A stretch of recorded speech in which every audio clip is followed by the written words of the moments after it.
All right, I'm going to go ahead and get started.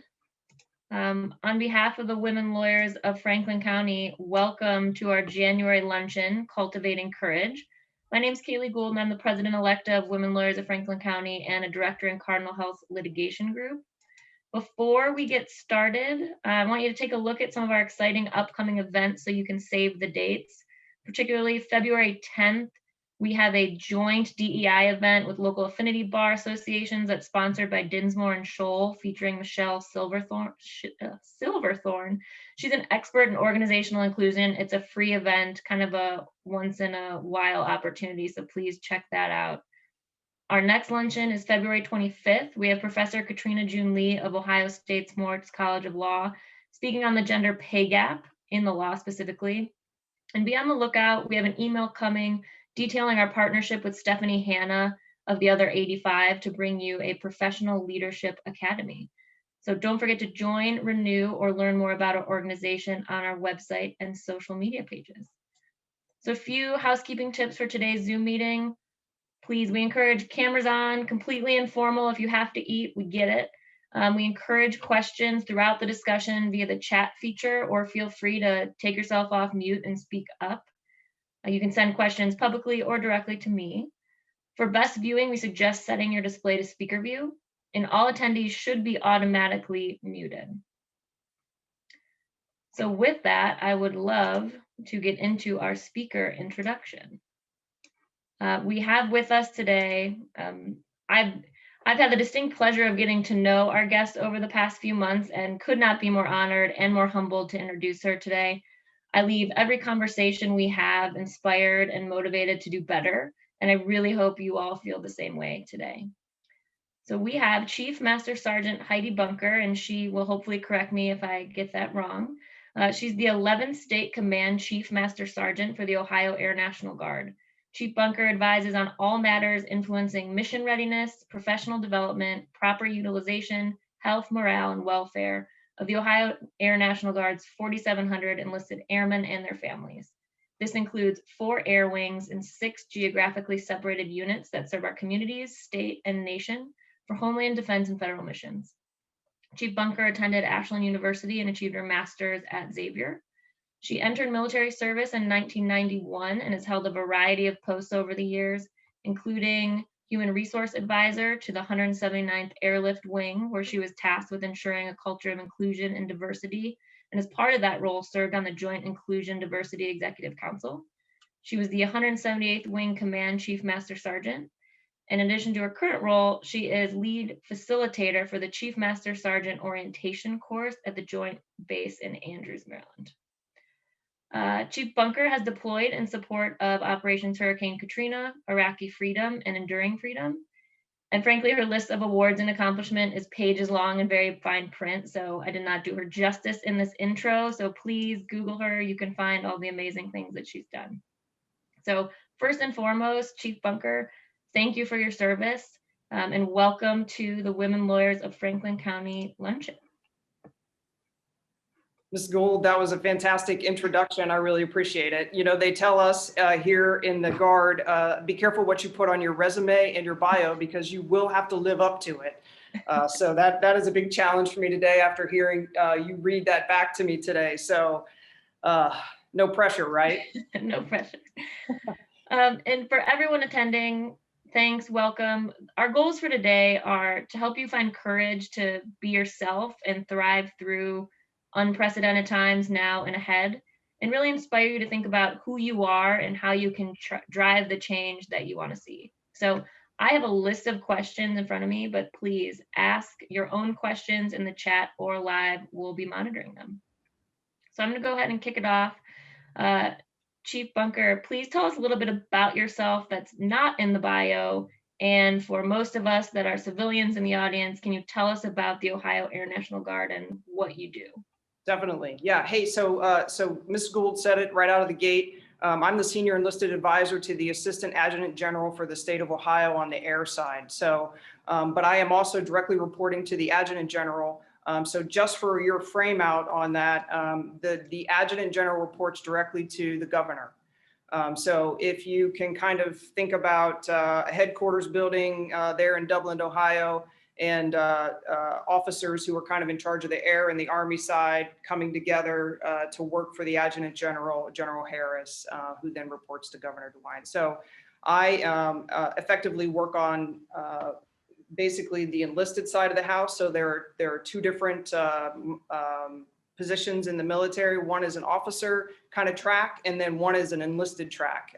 And I have done the enlisted track my entire career. And so with that said, I'll say to you that, and I'll talk about my career a little bit. I'll say to you, it's a complicated position with COVID, because typically what I would be doing is grassroots conversations with airmen across the state of Ohio, really talking to them about basically everything from how's your family doing to how can we make you more lethal in your environment and in your job. And how will that contribute to the mission for federally for us, for the United States of America, but also to the state of Ohio? How do we domestically help the state of Ohio? So with that said, I asked myself, how did I get here in this position? And I have no answers to that, except to say that everybody's path to this position is unique and different.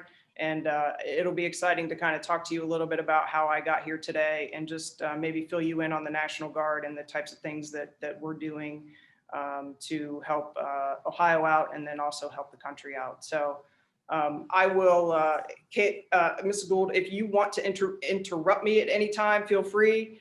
Because I'll just keep talking. So if I'm off track or whatever, just let me know. So hey, I'll first start out by apologizing. I'm in my OCPs today instead of my service dress, which I typically would. You saw that on the pictures. I'm at the National Capital Region right now, helping out, or actually facilitating the Chief Master Sergeant Orientation course. So I've been doing that for 2 years. And that's a course where I have an opportunity to get in front of about 50 to 60 chiefs 6 times a year. Who are new chiefs, and really just get them that higher strategic level presentation and understanding, and then also connect them with best practices across the field and across the country. So it's been interesting, because typically we would host them in person in the National Capital Region, and now we're doing it via, actually this time we're doing it WebEx. I was telling Ms. Gould that I'm going to have to go back and forth between, now we're on Zoom, and where those buttons, they're in a different place.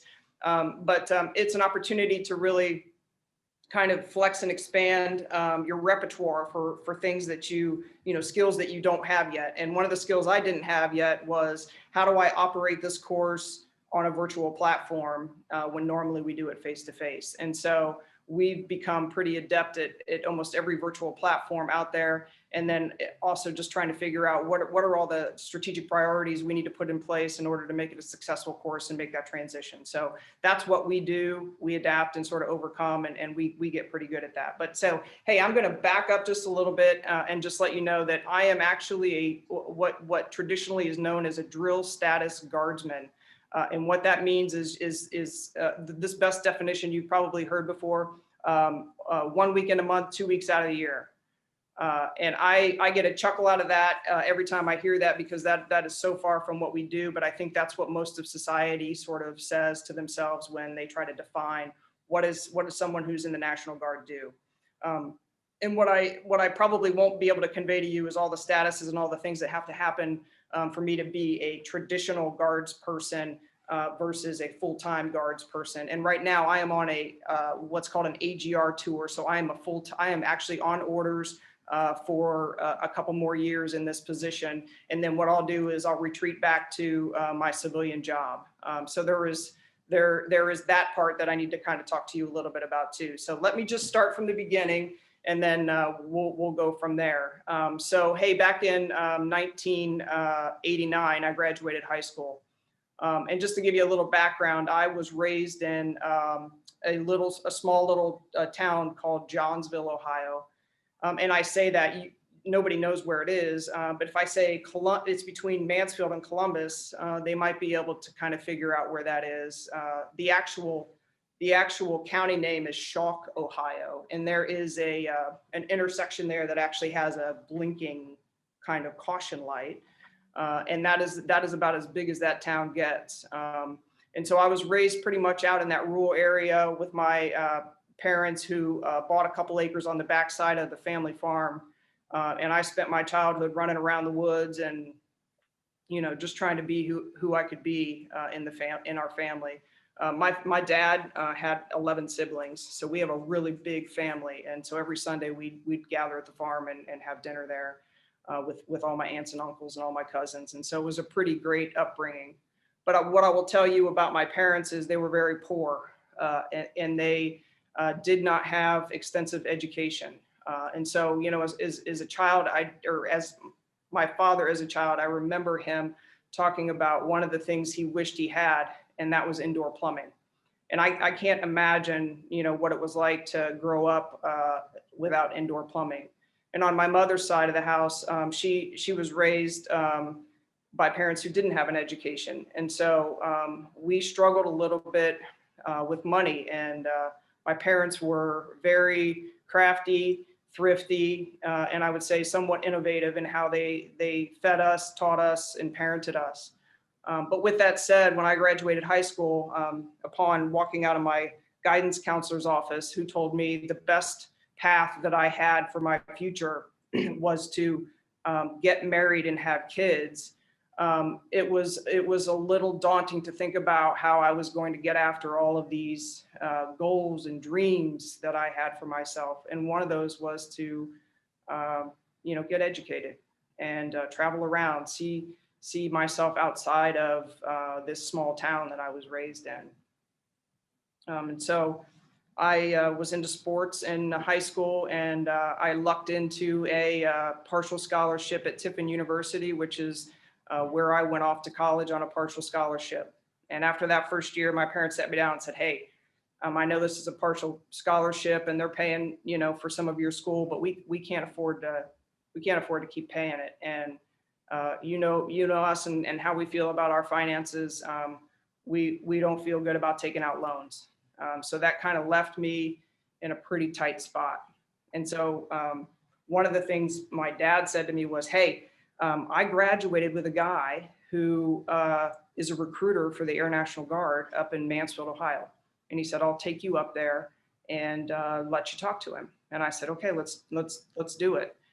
Because at that time in Ohio, the Air National Guard paid 80% of your college. And so that seemed like a really good solution for me. So we went up there. I took the ASVAB. He brought me back in and he said, "Here are your options. What do you want to do?" And I said, what job can I do that will let me travel the world and just have some fun and meet some people and get out of Mansfield, the Mansfield area. And so he put me in aerial port. It's known as a 2T2. And basically what aerial port does is they fly around the world, hauling people around in C-130s and cargo. And that's basically what I did. So that's how I got my start. So I was the first to go off and, be in the military in my family, the first to go off to college. And the first to sort of get out of the town, so to speak. And I'm certainly not knocking the town that I was raised in.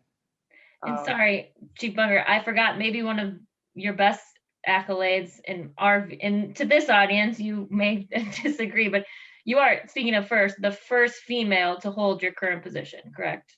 Not this current position. I'm the first female to hold the wing command chief position. The wing command chief position. Yeah. So yeah, I'd love to hear about just the obstacle. I mean, when we think of, and I find it somewhat relatable to being in the legal profession, the stereotypes of being in the military seem a lot of males, masculine, not the easiest place for a woman to be, not the easiest place to be yourself. Would love to hear, whether it's from right when you got in or now that you're, near the top, what obstacles have you faced? How have you overcome them? Yep. So, I think initially it was the obstacles of how do I operate in this world that's sort of owned and driven by men. I, as a female coming in, I'll be honest with you, in the air port, I was the only female there. And over the course of, 20 some years, I worked my way up to basically eventually saying to myself, I think I want to do more, give back more. And that's sort of how the position for the command chief at the 178th Wing was sparked. And it was really an opportunity for me to kind of go and prove myself and figure out what's in me, and bring that out to people. And so the challenges with that is at the 178, there had never been a female command chief. There had never been someone who sat in that position that was outside the wing. And so I came from a different wing into that position. And I'll tell you a quick story. So the day that the way that they bring command chiefs into the wing is they have a change of assumption of authority. And so there was a big ceremony that takes place. And there's about, I don't know, there was like 300 or 400 people standing in formation, and they take you across the stage and they do the ceremony. And right before that ceremony, someone from Springfield walked up to me and said, "You don't belong here. We don't want you here." And this was a senior NCO that had been at Springfield for years. And so that right there sort of told me, it's crazy to think about what someone, I'm sorry, let me pause for a second.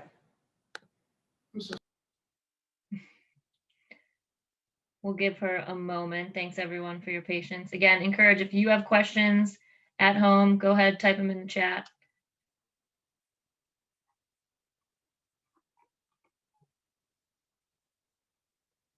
We might be experiencing one of those real life, the things you see in the movies that are like, wait, this is a matter of national security. We're experiencing that in real life. So appreciate the patience. Yeah, thanks, Amy, for the question. What's her civilian job? We can get to that.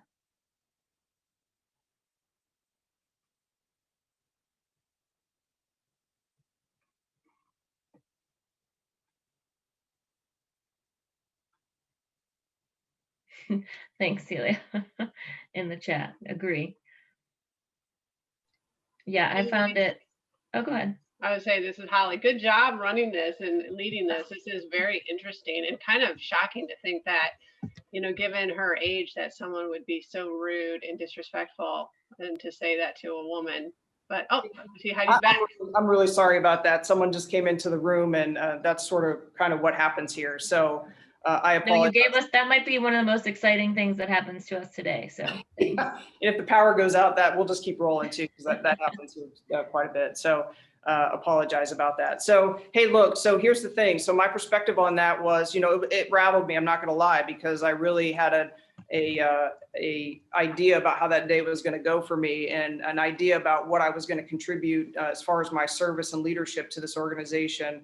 That sort of, it rattled me a little bit. And but the good news is I had a lot of peers who really endorsed me and supported me, and so they revectored me very quickly and helped me understand that it doesn't matter what one person says to you, that you have a job to do. We chose you for a reason, and actually that person who is standing right there is sort of proving to us that you're in the right place at the right time and you're the right person. Because my mere presence just shook the culture there. It was a major shakeup. And just to give you a little background, 10 other applicants from that wing actually applied for that position and didn't get it. And they had been there their whole careers. So it really shook up things at Springfield. I just got to work basically after that. It was just one of those things where, man, I am totally on purpose right now, in the right place, doing the right thing, because this is exactly what our organization needs. And if I can just keep telling myself that and stay focused on what I know these airmen need and want, that in the end, it's going to work out. And it did.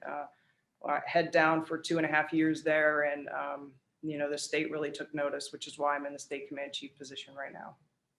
Well, that's a good segue. Whether it's you're the outsider geographically, you're the first woman back then or now, with just, we hear a lot about generational divides, race divides. I mean, the culture change either then or now that you have been trying, you've been trying to transform the culture. Can you give us a little bit of how, that seems very difficult in the job that you're in, how that goes, best practices, tips, lessons learned, anything for us group of largely female attorneys on this call trying to do the same thing?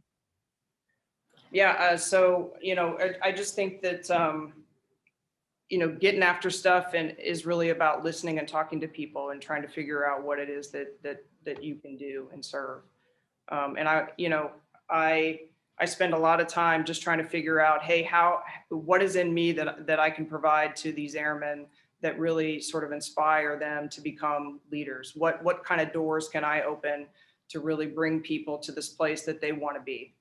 We were talking earlier to some of the chiefs here about, it really isn't about me writing your story for you. It's about you writing your story and me just helping you write the story. So I don't know if that answers your question, Mrs. Gould. No, that's helpful. And you call me Miss Gould. I love it. It takes me back. That's what we're called in law school. So good question just came in. It relates to authenticity. When you first started, or how long did it take for you to feel comfortable being yourself? Or did you feel you had to put on a different face or change the way you react or act based on people's reactions and, preconceived notions? Yeah. The military is all about conformity. And so sometimes in conformity, and I know even probably in your profession, there's a bit of conformity that has to take place. And sometimes that conformity sort of strips the uniqueness that you have to offer an organization. And so there was definitely a period of time where I recognized that in order to stay in this tribe, I had to sort of trade out some of my own uniqueness and become what people wanted me to become. And that includes the language I used, how I sat in a chair, how I might operate something. If a man taught me to operate it, then I should operate it like the man taught me to operate it. If the man wears it like this, then I should wear it like the man wears it. And as most of you know, that some of the male-centric things don't necessarily fit in the female world. So it becomes very difficult sometimes to try to figure out, how do I trade myself out so that I could trade myself in to a tribe. And what happens over time is you start to figure out where you can truly be yourself and where you have to just fit into the tribe. And so now at this point, and I think in my mid-career, I realized that it didn't really matter, that I just had to bring myself every day. And what would happen if I did that was people would just notice me for who I was. And if it worked out for me to stay in the organization, they would make sure that happened, and they have. So I think I saw everybody on video perk up. And I mean, that personally struck a nerve with me. It looks like it struck a nerve with almost everybody else on the call. That balance. I'd imagine few of us feel we're at the stage of I can be my 100% self at work. So can we dig a little deeper on that balance and that trade-off, whether it's did you have an aha moment or just tips to help us kind of shed some of those layers? Or is it, hey, the first couple of years, I mean, it's just going to take a while. So the audience is definitely interested in hearing a little more about that. Yeah, so I would say start testing your limits and boundaries. For me, when you think about a culture and trying to change a culture, it's a pretty big undertaking. But I think what you find is that a culture can change if you chip away at it and if you stand up for it. And so one of the things that, I try to do, or, in our culture, is challenge some of those things that might not fit for everyone. And I don't mean just for women, I just mean for anyone. And can I, in front of people, have the moral courage to say, that joke wasn't funny, or this uniform doesn't fit females? Can we change that? Or a conversation with a leader who is making decisions without thinking broadly about the people she is making decisions about. And if I can get leaders to stand up and do that, then what can happen is I can get others to follow that leader. And some of this, by the way, is really about building awareness, self-awareness, but also cultural awareness, because look, I mean, the bottom line is we were all born into this pre-built society. And we didn't get to choose it. We were just born into it. And then we had to figure out how to, you know, live in it, survive in it, operate in it. And it's not often that we think, you know, we get to the point where we think maybe I can change it. But some of us do. And just by our mere presence and the way we operate authentically in the environment helps us understand that just being can actually make a difference if you're authentic enough to just be. Well, thank you. That's pretty powerful. We've been talking about it, but I'd love to dig right in on courage. So I'd love to hear what does courage mean to you? I'll just leave it at that. That's a broad, pretty broad question.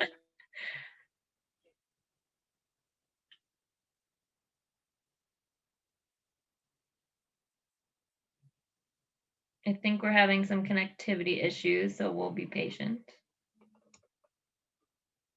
Yeah, folks, happy to hear reactions in the chat. I know I personally felt her last comments really hit deep, but okay, you're back with us. Hey, sorry about that. I've got a lot of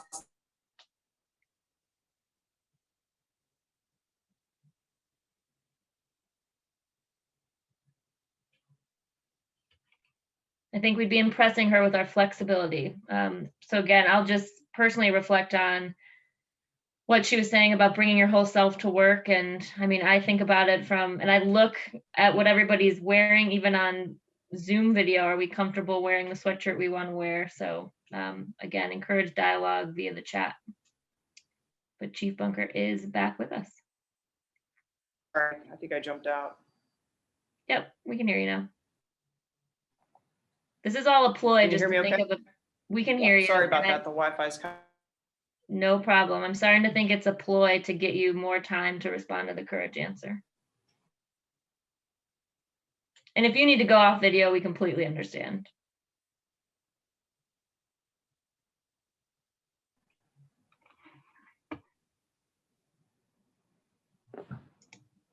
Sorry about that. My Wi-Fi cut out there. Yep, we got you. Yes, go ahead. Okay. Can you just catch me up on where I left off or where you guys heard me last? Oh yeah, we didn't hear anything really. I just left you the very impending question of what courage means to you.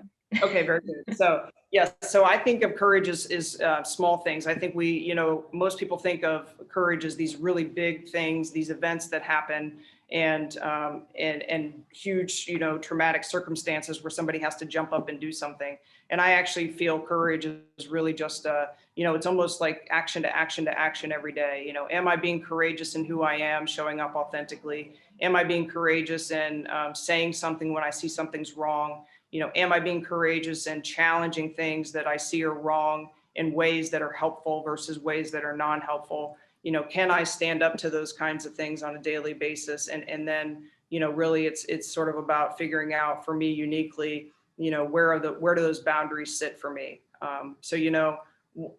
We tell leaders all the time, look, when you see something wrong, not saying something is saying a lot. And if an airman or someone sees you ignore something that is negative or wrong in the environment, you are sending them a message that that's okay to continue. And so, as leaders, we encourage folks to continue to confront and make sure that they are challenging and having that moral courage in the environment so that if it's modeled for them, that other airmen or other members will follow that. Yeah, that hits me for two different reasons. One, I like the idea of breaking this down into something that doesn't seem as overwhelming, and it just seems more possible if you can do little acts every day, like Celia mentioned in the chat. But also, as a new mother, frankly, recognizing that things I do and don't do are certainly going to be modeled in ways that I never even thought of. So completely agree. And do you have the courage to advocate for yourself? Can you say to your boss, I need this or that? Or is there a way for you to figure out how to just make the world better for your family, your workers, and even into society? So I sort of translate that into these really small rings that get bigger over time. You know, am I being courageous in my family life? Am I in my work life? And then am I also in my community? And those are different degrees of courage. And those are also just different degrees of self-reflection around what is it that I can contribute.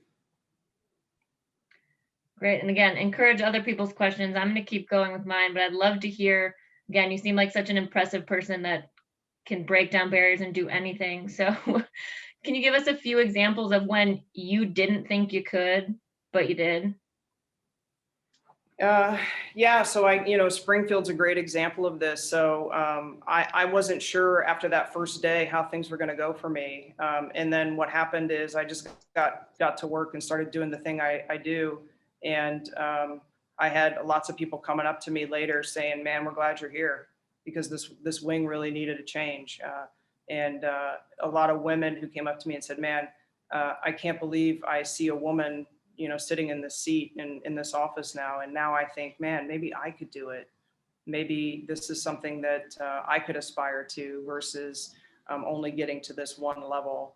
So there were a lot of challenges to get there, or maybe to get people to really recognize that this was a good thing.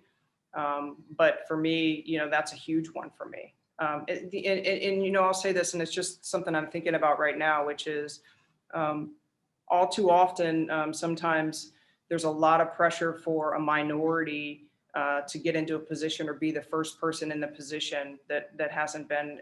And a lot of people will try to reduce you to that aspect of your minority. Oh, she got the position because she's a female, or oh, she got the position because she's Black, or oh, he got it because he's Black, whatever that is. And so I tried to be pretty non-reactive to that type of pull down, and really let my credentials and really let sort of my sense of self drive forward to prove people wrong, basically, when they tried to reduce me to that.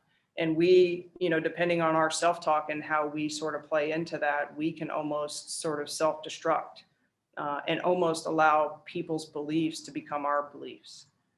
Maybe I'm not good enough. Maybe they're right. I shouldn't. Maybe it was because I'm a female, and you start to question that. And so I really spend a lot of time thinking about, how am I talking to myself? How am I presenting? What messages and beliefs are in me and being changed as a result of my external environment? And am I allowing that to happen? Wow. Yeah, I almost want to pause and rewind what you just said to to play for everybody again, because I think the self-talk is so important, and we can really build ourselves up, and the stories we tell ourselves are just powerful. So thank you for highlighting that for us this today. question down here from Ms. Schnupp. I'm sorry if I pronounced that wrong. The question is, do you have an example of when your personal boundary calls you to step back or change course? And if so, how do you reach that? How do you reach that decision? So yeah, I've got a great example of that. So, I didn't tell you this earlier in my introduction, but I live in Cincinnati with my wife and two kids. And growing up in the military, we went through a couple iterations of if you're gay, we'll kick you out. And then it softened to, if you're gay, just don't tell anyone. To, if you're gay, it's okay for you to serve. And so during that time where I felt like I had to hide a part of who I was, I backed away from opportunities that I really wanted to take because I was afraid that someone would find out, or that they would perceive me as quote unquote telling, and I would get kicked out of the Guard because of it. And so I didn't take an opportunity to become a commissioned officer because of that fear. And that was a huge lesson. It continues to be a lesson for me in life, that it probably wasn't worth cashing out myself and hiding myself for an organization that didn't want me. But what I chose to do was compartmentalize that part of my life and extract all these other really good things that were happening to me because of the military. And I'll tell you, a lot of good things happen because of the military. I met friends I'll have forever. I joined an organization that serves our country, the biggest, grandest why of that you can ever have. And I also, they paid for my school. They helped me travel around the world and see the world. They actually shaped, who I was as a human. But there was one part of me that they didn't like. I let that stand in the way of some things. And, that has definitely changed my trajectory in the military. But in the civilian world, it really hasn't changed much for me. So that's a great, great question. Yes, Celia, it's almost like that was a planted one, but it wasn't. Another question came in directly to me. How important have your leaders been to you, both in advocacy and modeling? Clearly, there were leaders that did not support you, but what lessons have you learned from your supporting leaders that you've tried to pass on? Yep. So yeah, I've had some people who saw potential in me very early on in my career and have helped me, guide me, advise me along the way.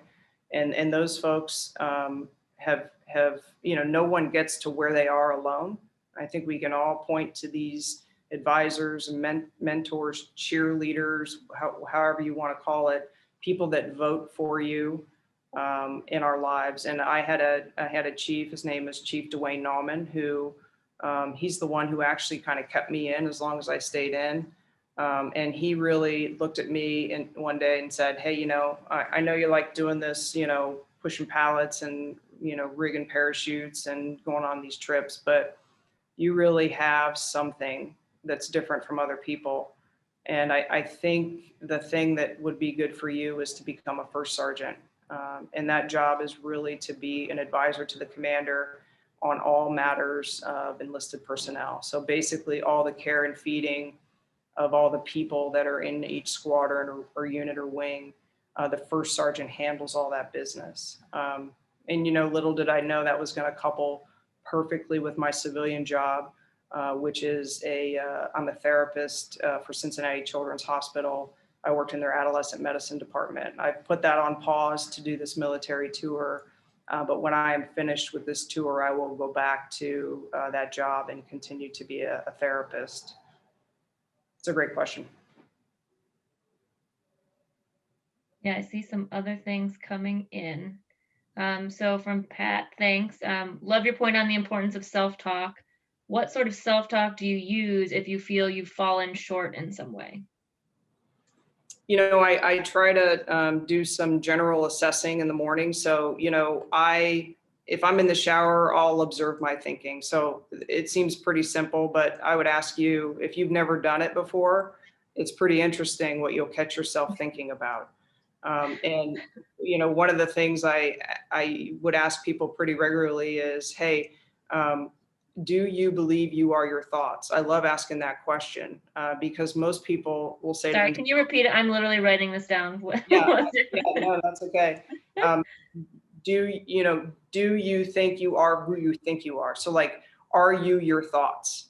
I'll ask people that question.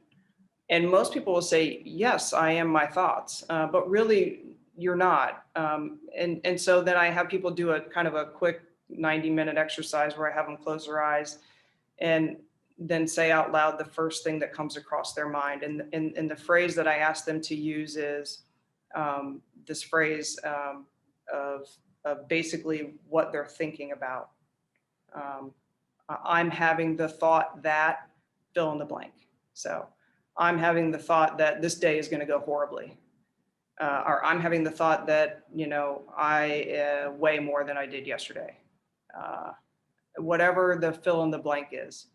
And then I ask them, who is thinking that thought? Who is recognizing that that thought is happening? And it's a great statement to separate who you are and what you're observing related to your thinking. And that sort of illustrates this idea that your computer is really just this, or your brain is really just this computer that, has these programs it runs. And it just keeps running these programs and they're based off of your beliefs. And it helps you then identify your beliefs, which then you can work to change. And that's a complicated, like that, I'm simplifying it, but it's a complicated process to actually get a hold of. But if you want to start doing it, stop for a second and just pause and observe your thinking, and don't grab onto it. Say to yourself, oh, I just observed, oh, I'm thinking this right now. I just observed that I'm thinking that. And when you start to do that, it just becomes like a signpost for everything. It points the direction to which you need to go to figure things out about yourself. And if you want to challenge yourself, chase some of that down, because some of it matters in the way of needing to go change beliefs, and other phrases or thoughts that come into your head are really just, repetitive programming that you can actually change. So when I'm feeling a little uncertain, when I have those thoughts of nervousness or anxiety, like right before this, I have to tell myself, look, you have a lot to share and say, and you're in the right place at the right time. So just give what you can. So I try to be easy on myself. That's a great segue to another one of the questions that came into me is, again, we're all you're a very impressive person. You've got a lot going on, and we haven't even gotten to the recent work stress, if that's what you can even call it, related to what happened in the Capitol and the Guards' role in that. But the question is, how do you stay sane and stress-free? I mean, there has to be times where you start to crack. What do you do? How do you deal with that? Or how do you help others, in your role as well? Yeah. So, as leaders, I think we have a responsibility to be kind to ourselves and make ourselves strong and healthy. And so that starts just with you. So for me, it's exercise. It's managing my stress through meditation. Sometimes, my wife and I are kind of famous for going on all these different diets and everything. And, I love to sort of be into some biohacking and doing some different tests, N of 1 sort of tests on myself. And we've sort of settled in on this idea that a whole food, plant-based diet is the best thing for us. And what has happened as a result of that is my sleep has improved. My weight is down. My mind is more clear. I have more energy. My skin is fantastic now. So I think if I were to sort of impart anything, I would say it's really, really easy to look externally about what it is you can go change and control. But I think it starts with the internal process first. That if you want to go out and change the world and feed the world or serve the world or whatever words you want to use, that you have to get yourself right first. That you can't, otherwise you'll waste away. Otherwise you won't be feeding from the overflow of your well. You'll be dipping out of your well, and eventually it'll be empty and you'll just wear yourself out. So I would say you should prioritize yourself and your health first, and your relationships, those things that really keep you strong, before you branch out to any of that. Well, that's great.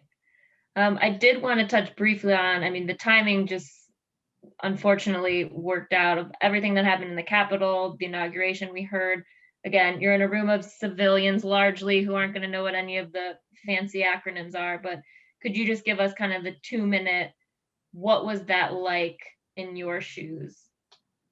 We spend our whole careers training to rise up. So we're, people call us citizen soldiers or citizen airmen, because we sort of do our civilian jobs, operate in society as civilians, and then we do these trainings on the weekends and throughout the year and deployments. So we sort of swell and then recede, swell and recede. And so for us, this has been a pretty demanding year, because never before has the National Guard been called on more than we are now. And in the past, normally you'll see us called up for domestic operations like Hurricane Katrina or the hurricanes down in Florida or Puerto Rico, or you'll see us for flooding in Ohio, whatever. They'll call up people in the National Guard to help out with that. But never before has it been for this long. And so what I'll tell you is that it is a strain on not only the Air National Guard and the Army National Guard, but it is a strain on civilian employers who are really trying to work with members who are in the military to offer them up for some of these missions, including the civil unrest, the COVID missions, and now It looks like, we're going to be expanding some more missions around vaccination administration. And so it just keeps going on and on and on. And so what I would ask you guys is to just recognize that, we are you and you are us. Like you are civilians just like we are. We live in the same communities you live in.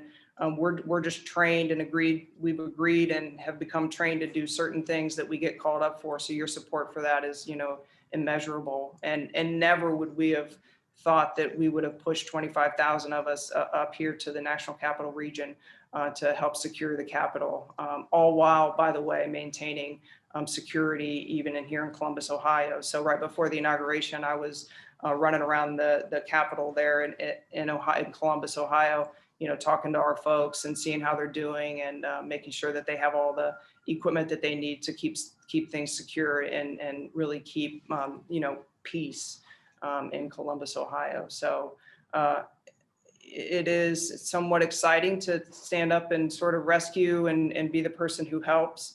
But over time, you can see how we're a guard of 16. So just so you know, we're a guard of 16,000 in Ohio. So 11,000 soldiers and 5,000 airmen. That's what makes up Ohio's National Guard. And when you think about all those numbers, because we also have federal missions, so people are still getting deployed, people still have to do their rotations overseas. It doesn't leave a lot of people. So I just, the strength building that's happening right now, the metaphorical arm curls, it's just making us stronger and stronger and stronger, and also realize the potential of our capacity for what we can get done for the state of Ohio and the United States. That's a wonderfully positive, wrap on that. Yeah. We had a really good question come in. They're curious to hear how you and the National Guard remain focused on the mission with all the partisan noise, whether that, I presume, starting back to the social justice issues and now the Capitol, events surrounding the Capitol. So I'm sure that's challenging for everyone. It's just an interesting layer when you're talking about being mission driven in the military.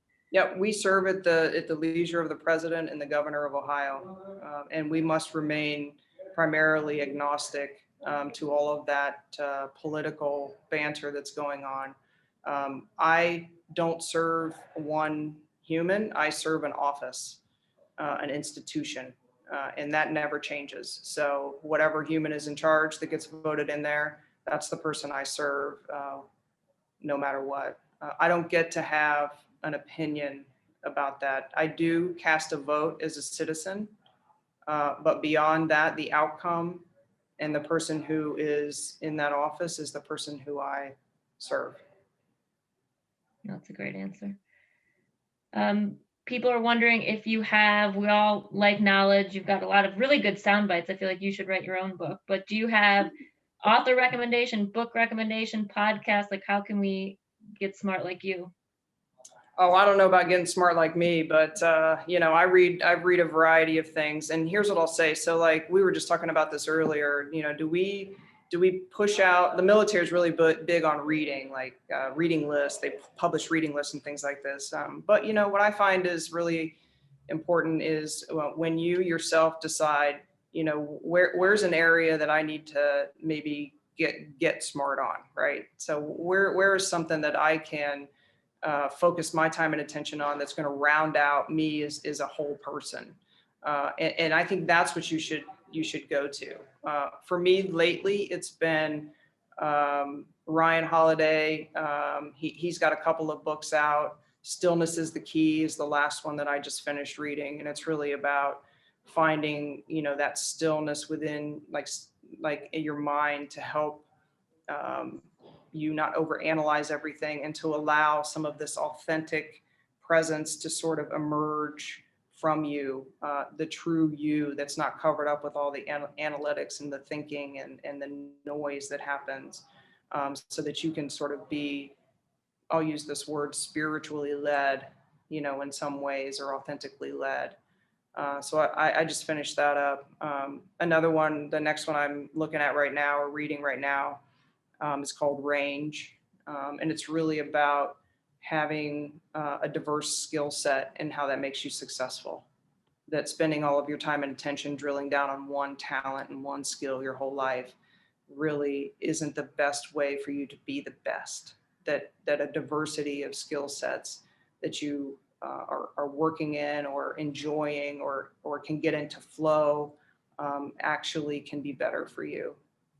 And then the last one, and this, I don't know if anybody's ever read this, but Hitchhiker's Guide to the Galaxy.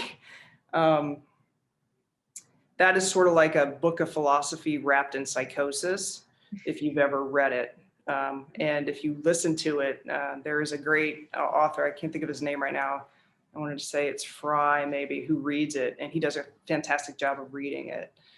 So I just listened to that on Audible again for the third time because there's so much philosophy and insights, and I love it seems like psychosis. Yes, Stephen Fry. Yes, exactly. Oh, great. Thanks, Amy. Yeah, that's good. So we're just under 10 minutes. So last call for questions. I'm going to try to squeeze at least 2 more in. We have insights into how your civilian role as a counselor impacts your personal or guard roles in your life. Yeah, so I would say that gives me a pretty big edge, and I would say that people who don't necessarily have a people skill set sort of lean on me to help them learn that in their careers. When I got to Springfield initially, so I worked at Cincinnati Children's Hospital in their adolescent medicine department, working with kids, all different types of reasons, but my primary focus was kids with eating disorders, which was a great match for me because kids with eating disorders are generally type A. They're very anxious, and they are very, drilled in their daily routines, and they stick to things. And so being a therapist for that. So when I went to Springfield, the running joke was Heidi used to work for Cincinnati Children's, working with adolescents, and not much has changed since she came to Springfield. Because it was like working with a bunch of adolescents was the joke. There's a ton of professionals at Springfield, and I know this is being recorded, so I don't mean any insult to that, but basically I think what people meant by that is, there are always these thought processes, there are always these things that humans need, that a little bit of empathy, a little bit of listening, and a little bit of reflection can help. And I would say that those are probably my secret weapons as a command chief, that I can be an amazing listener. In fact, I love it because the minute you quiet down and somebody keeps talking, they just reveal so much about themselves. If you're looking for it, they're just passing it out, because humans cannot stand being quiet. They love to talk about themselves and what's going on with them. And I think it's really just this idea that people are always trying to solve their problems, feel better, and get to the next place. And they're looking for help for that. Whether you come to the office with a diagnosable mental health condition, or you're just out walking in society, just trying to find your way, we're all doing the same thing, trying to feel better. And those skill sets from being a therapist largely helped me. It helped me be the leader that some of these airmen needed in order to get them to that next place. And to be a chief of chiefs at Springfield and help the chiefs become better leaders, which would force multiply their leadership down to the airmen. You just can't ask for anything better than that. That's just one of the most amazing things that you can offer. So I would say it largely helped me be effective as a leader, and it just continues to help me just in my job now and pretty much anywhere that I operate. So how can the attendees on this call help advance the mission of the Ohio Air National Guard? Well, I think support is probably the biggest thing. We're asking civilian employers to do a lot for our members, to give them the time off so that they can go and be a part of these missions, even if it's for 30 days or 90 days, to relieve someone who's already been on 30 days or 90 days. And this can really help us just be more effective, because, if you help us, we help you. It's sort of like this circular thing.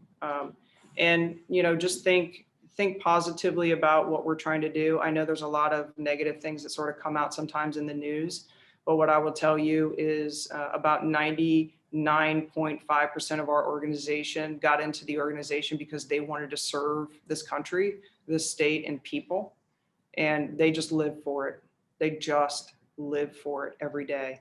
And that's really where most of us are coming from. And so when you see that one, news report that's negative or something bad coming out, just know that that is a very small percentage of what the true force is trying to do out there for Ohioans and for Americans. No, that's helpful. So I'll ask one final question, which is, do you have any parting thoughts or things you wanted to say today to this group of motivated, empowered folks? Yeah. So I guess I would say to you, I wish I had, 30 minutes to sit down and talk to each one of you and hear your stories, because I know that probably at the end of that, I would be able to identify some untapped potential. I might be able to identify some negative self-talk that we could change. And I might be able to encourage or inspire you to go out and do all those things that you tell yourself you can't do. I think there are a lot of us that, especially women, who get wrapped up into all these things that we have to do in life, and we forget about ourselves and the things that we could actually genuinely offer society and our families, and even just this idea of living out our true self in the world, that we make excuses for that to be realized. I would say to you that you are more powerful than you realize. And I know each one of you has a nagging voice inside of you that's telling you to do certain things, take certain risks, be courageous in certain situations, and you push it down. I would ask you to actually let that thing out of the cage. Let's see what happens. Because I think that if you did that, first of all, you would feel amazing. But second of all, you would contribute to the world in a way that you cannot even imagine. You've got me all like misty over here.